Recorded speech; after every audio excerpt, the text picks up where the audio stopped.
Hi, I'm reading an amazing book at the moment called Dark Horse by Todd Rose. And I thought I'd just pop on because I feel like it's everything that I've been saying over the last couple of years in my coaching. He talks a lot about the cookie cutter definition of success. So the feeling of from the time we enter the school system, we're told to work hard in school, go to university, get a job, be good, be better than everybody else.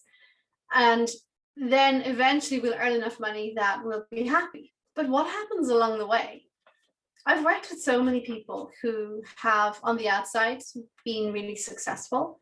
So they tick the boxes in terms of status, in terms of job title, in terms of salary, but they felt like something was missing. And it can be really frustrating. And actually there can be so much guilt that's associated with that because you can recognize that you are ticking the boxes. You have the things that so many other people would love to have. Maybe you're working for that dream company in that dream role, but something is missing.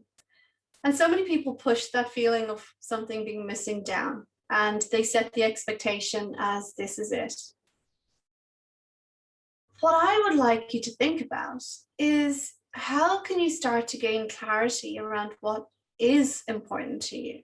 So moving away from the definition of success, the societal definition, and actually starting to think about what's your definition of success. So what is it that you as an individual want? What do you want your life to look like? What do you want the next chapter of your life to look like? And if I was to give you 3 tips straight away to help you to begin that process, the first one is to start getting clarity. So we have a tendency, and I see this a lot with clients that I've worked with over the last 12 years, to want to push straight for results, to make the change, to find that job that is the job that we're going to do when we grow up. That feeling of we're constantly chasing that label. And what I would like you to do is I'd like you to let that go. I'd like you to actually start with the recognition that we need to do the work. We need to actually get clarity. We need to reconnect with what you as an individual wants and needs.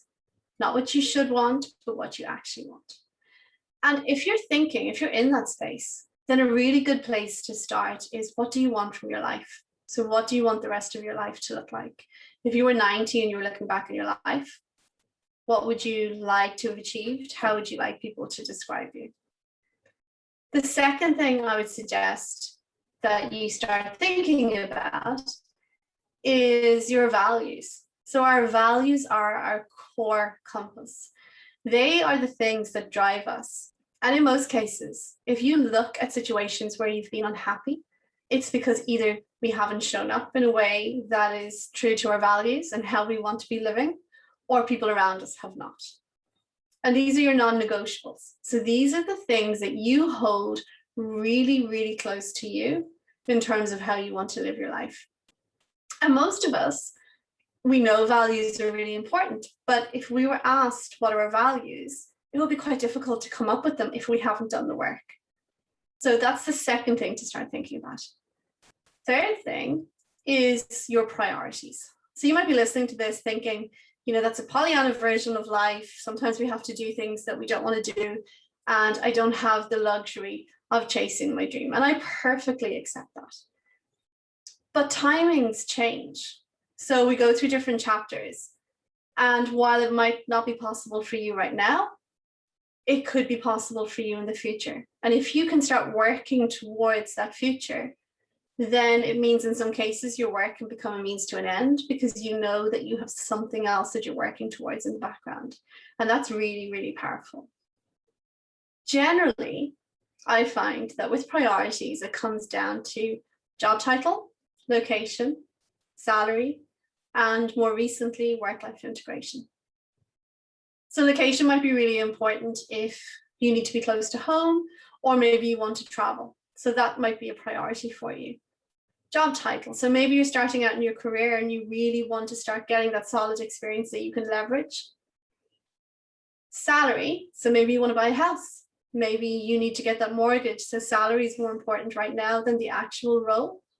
Maybe there will come a time where you can transition into something that's ticking more of the boxes. And the last one, and something that's definitely come out in the last couple of years, is work-life integration. So maybe you are not willing to sit in traffic for an hour and a half in the morning, an hour and a half in the evening anymore. So ask yourself, what's your number one priority? What's your number two priority? What's your number three? What are you willing to negotiate on, and what are you not willing to negotiate on? So if you start working on this clarity side and you start to really connect with who you are in terms of how you want to live your life, in terms of what's important to you, you look back on what hasn't worked, why it hasn't worked, then that's also information that you can use to bring forward with you. And then you start to become really clear on your non-negotiables. So location, job title, salary, work-life balance. What's your number one? What's your number two? What's your number three?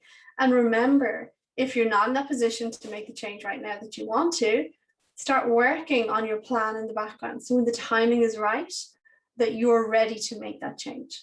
And that's going to help you to stay motivated, because you're going to feel like you're pushing towards something else.